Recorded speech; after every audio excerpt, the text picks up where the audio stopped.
Hello friends, आज मैं बताने वाला हूँ cut copy and paste command पर कंप्यूटर किस तरह से काम करती है। आज वीडियो में देखने वाले हैं। तो चलिए स्टार्ट करते हैं।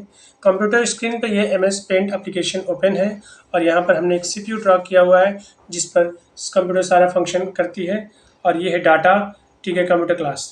तो आज मैं बताऊँगा कि TK कंप्यूटर क्लास जो डाटा है वो कैसे ऑपरेट करेगी cut copy and paste command पर। तो चलिए सबसे पहले हम लोग कट कमांड के बारे में पढ़ते हैं।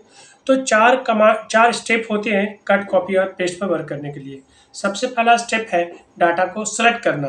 तो हम क्या करेंगे, इस सेलेक्ट टूल से डाटा को सेलेक्ट करेंगे। हमने डाटा को सेलेक्ट कर लिया, ये था फर्स्ट स्टेप।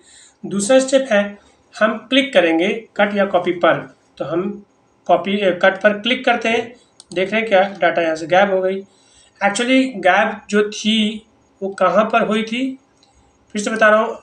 हमने पहला स्टेप में क्या किया था, डाटा को सेलेक्ट किया। दूसरे स्टेप में जैसे ही हम कट पर क्लिक करते हैं तो डाटा ऑटोमेटिकली उठ करके CPU में आकर स्टोर हो जाती है टेम्परेरी पीरियड के लिए। और इसके बाद हम जैसे ही पेस्ट करते हैं डाटा, उसकी एक डुप्लीकेट कॉपी आकर के करेंट लोकेशन, यानी थर्ड स्टेप है हमारा करेंट लोकेशन। हम थर्ड स्टेप में डिसाइड करते हैं कि डाटा को कहाँ रखने वाले हैं। तो ये हमने डिसाइड किया है कि यहाँ पर रखने वाले हैं। और फोर्थ स्टेप है पेस्ट पर क्लिक करना।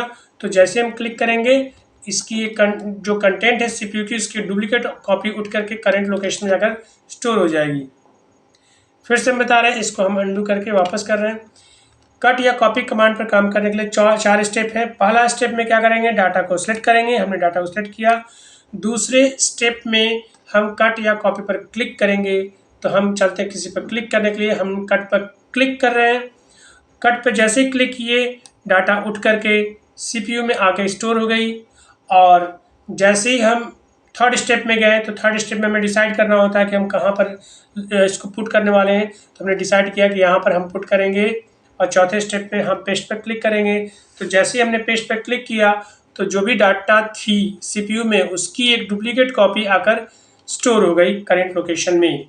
तो ये था कट एंड पेस्ट कमांड के फंक्शन। कट से डाटा को उठा लेना और पेस्ट से CPU में जो भी डाटा थी उसकी डुप्लीकेट कॉपी आके पुट कर देना। अब नेक्स्ट हम पढ़ते हैं कॉपी एंड पेस्ट के बारे में। चलिए हम डाटा को वापस अपनी जगह पर भेजते हैं। अब जो स्टेप है हमारा, चार स्टेप इस पर भी अप्लाई होगा। कॉपी कमांड पर काम करने के लिए सबसे पहला स्टेप है डाटा को सिलेक्ट करना। हमने सेलेक्ट कर लिया।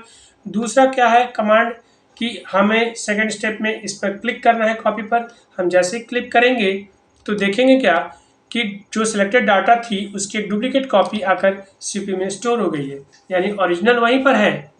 जबकि हमने कट में देखा था कि ओरिजिनल डाटा उठ करके CPU में आई थी, लेकिन कॉपी कमांड में ओरिजिनल डाटा अपनी जगह पर रहती है, उसकी डुप्लीकेट कॉपी उठ करके CPU में आ जाती है। इसके बाद हम जैसे ही पेज पे क्लिक करेंगे तो जो भी CPU में डाटा होती है वो उठ करके करेंट लोकेशन में आ जाती है। तो फिर से मैं बताऊंगा कॉपी के बारे में। फर्स्ट स्टेप में हमने डाटा को सिलेक्ट किया था। एक मिनट, हम इसको फिर से बैक कर लेते हैं। फर्स्ट स्टेप में हमने डाटा को सिलेक्ट किया था। सेकेंड स्टेप में हम कॉपी कमांड पर क्लिक किया था, डाटा यहाँ आ गई।